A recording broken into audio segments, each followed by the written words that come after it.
Madagascar est l'un des pays les plus pauvres du monde malgré les ressources naturelles considérables.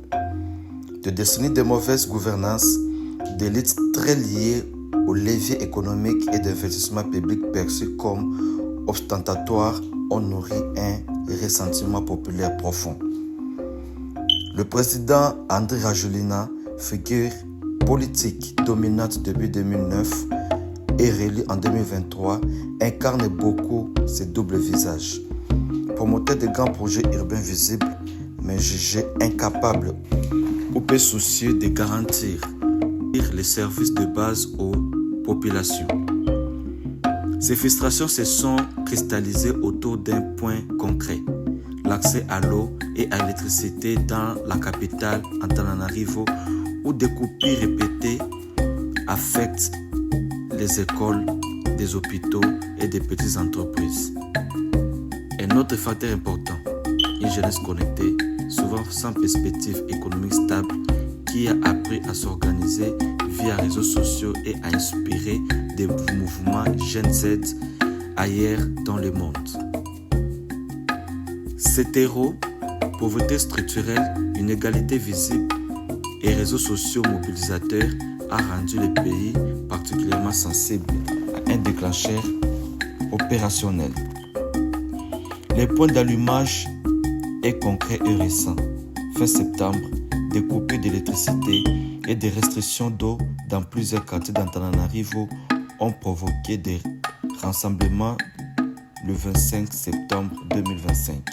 Ce qui devait être des manifestations locales a rapidement pris une ampleur nationale, portait un collectif appelé Gen Z Madagascar et par des étudiants. Des rassemblements ont essuyé une réponse sécuritaire importante: gaz lacrymogène, tirs de sommation et charges. Et selon l'ONU, on fait au moins 22 morts et plus de centaines de blessés depuis le début des troubles. Les autorités contestent parfois ces chiffres, mais la violence et le nombre de victimes ont choqué la communauté internationale. L'escalade a aussi pris une forme politique. Des pillages et des attaques contre les domiciles des responsables, des blocages de rues et des heurts répétés dans plusieurs villes: Astirable, Toamasima, Astiramana. Face à la montée de la tension, le président Rajoelina a limogé son ministre de l'énergie, puis annoncé une dissolution du gouvernement en fin de semaine, geste destiné à désamorcer la crise, mais qui n'a pas apaisé immédiatement la colère des manifestants. Parallèlement, le pouvoir a dénoncé des tentatives de déstabilisation et accusé publiquement des acteurs internes et externes d'orchestrer un coup. Accusation qui a encore attisé la polarisation. En court terme, la priorité est humanitaire et sécuritaire. Permettre l'accès à l'eau et à l'électricité, soigner les blessés, enquêter sur les morts et rétablir un minimum d'ordre public.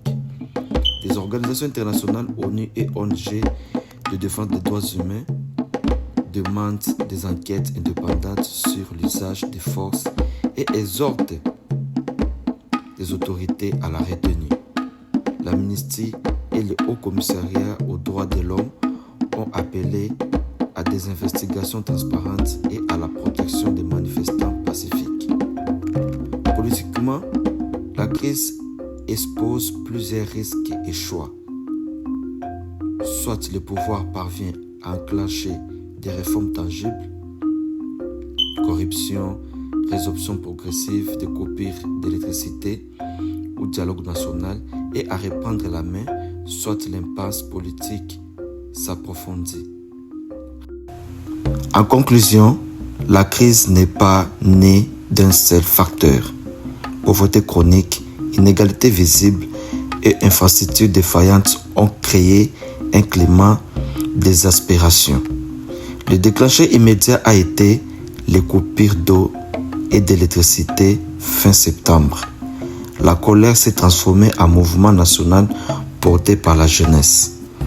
La réponse d'État, limogeage des ministres, dissolution du gouvernement, répression a montré la fragilité du pacte social. La communauté internationale réclame des enquêtes et retenues. Merci et à la prochaine.